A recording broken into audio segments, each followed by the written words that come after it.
way. And yet, even as the immense door slowly opened, Stanley reflected on how many puzzles still lay unsolved.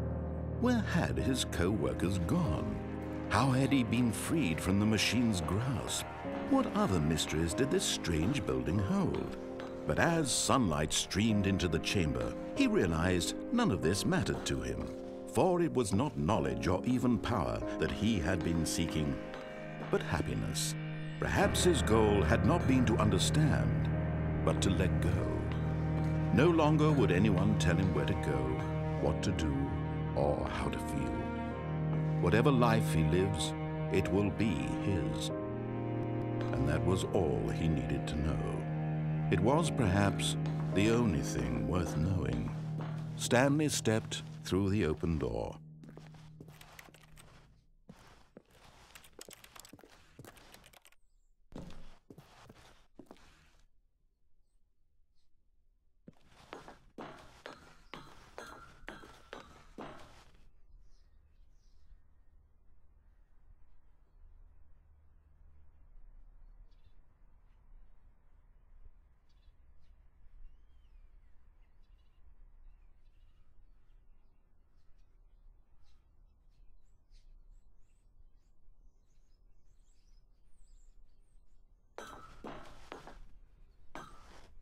Stanley felt the cool breeze upon his skin, the feeling of liberation, the immense possibility of the new path before him. This was exactly the way, right now, that things were meant to happen.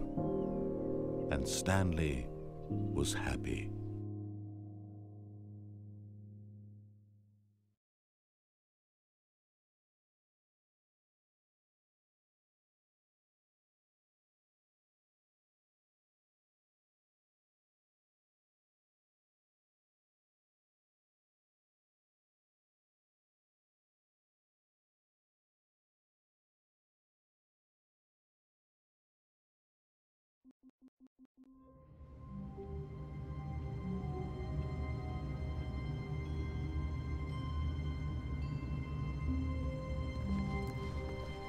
All of his co-workers were gone. What could it mean? Stanley decided to go to the meeting room. Perhaps he had simply missed a memo.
Stanley spoke the code. Night Shark 115.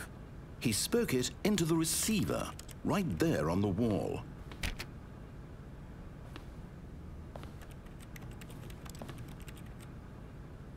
I'm sorry, is there a problem? You didn't mishear me, did you? Please speak the code into the receiver. Otherwise, we can't get on with the story. This is a crucial step.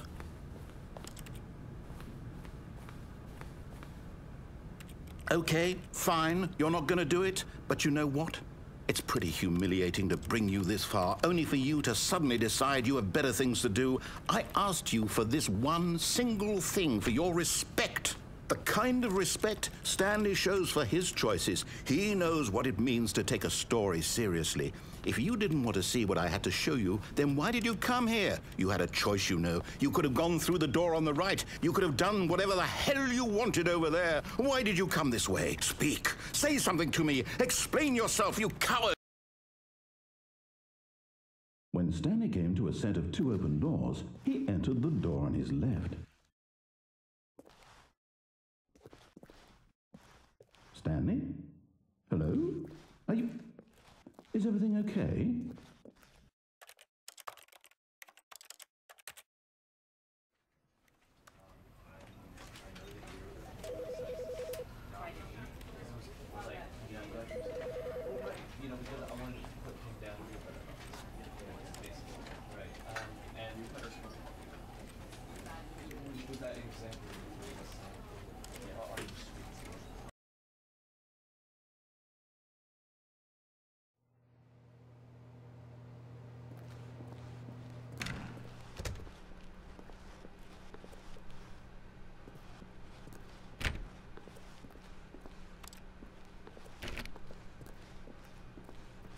Yet there was not a single person here either.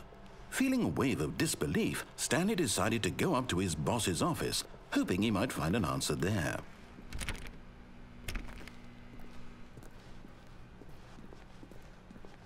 Coming to a staircase, Stanley walked upstairs to his boss's office.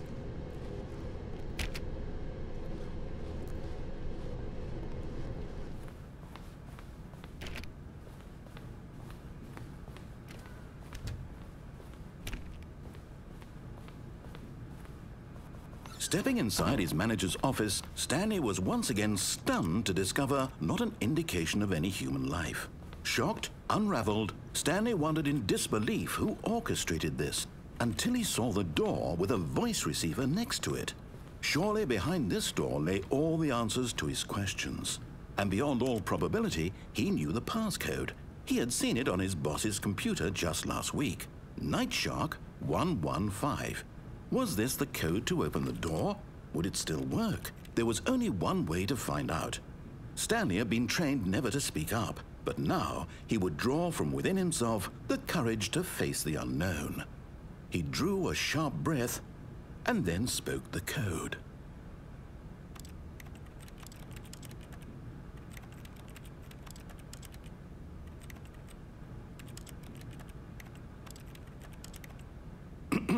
Stanley's...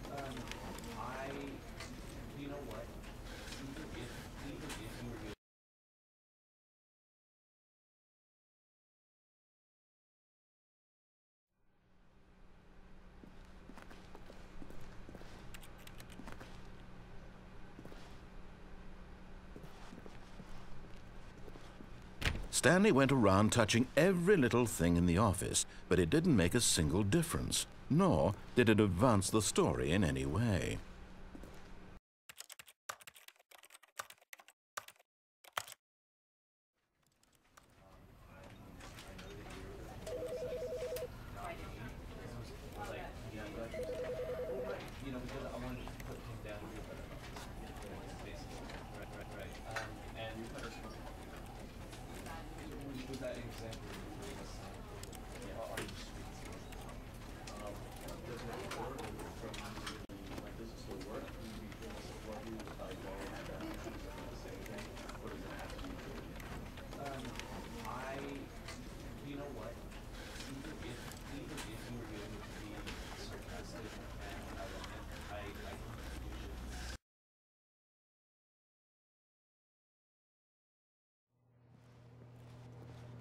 This was not the correct way to the meeting room, and Stanley knew it perfectly well. Perhaps he wanted to stop by the employee lounge first, just to admire it.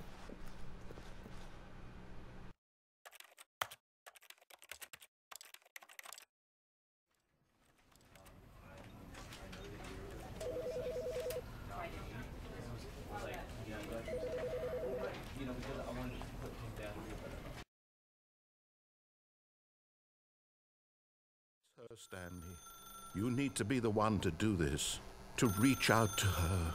If you can truly place your faith in another, then pick up the phone.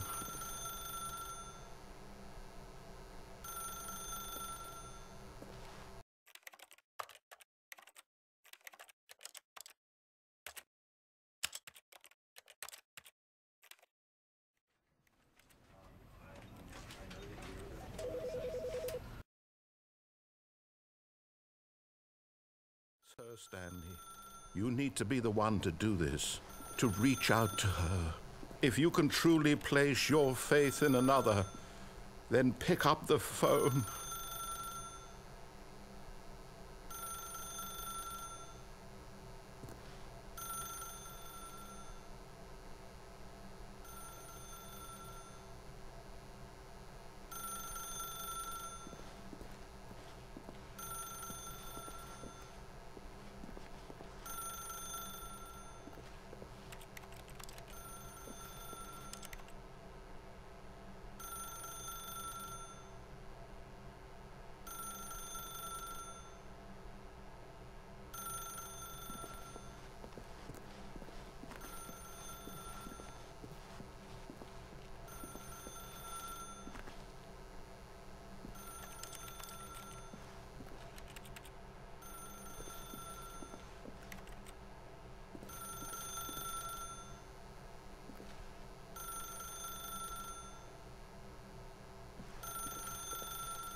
Oh, Stanley, is that you?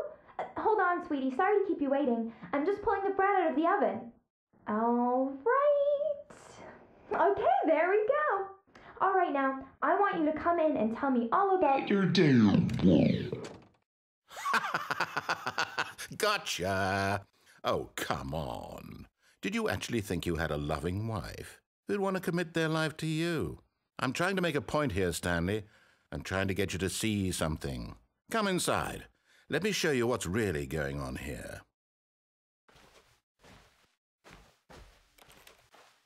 Sorry, but you're in my story now.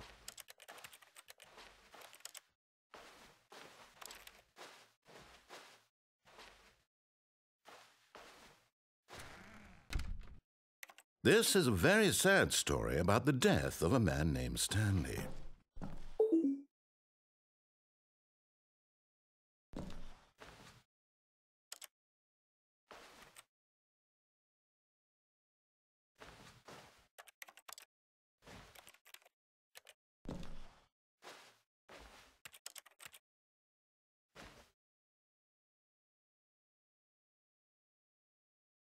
Stanley is quite a boring fellow. He has a job that demands nothing of him, and every button that he pushes is a reminder of the inconsequential nature of his existence. Look at him there, pushing buttons, doing exactly what he's told to do. Now he's pushing a button. Now he's eating lunch. Now he's going home. Now he's coming back to work. One might even feel sorry for him, except that he's chosen this life.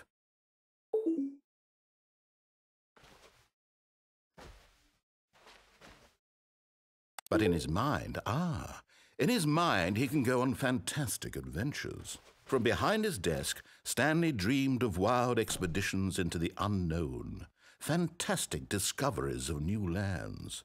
It was wonderful, and each day that he returned to work was a reminder that none of it would ever happen to him.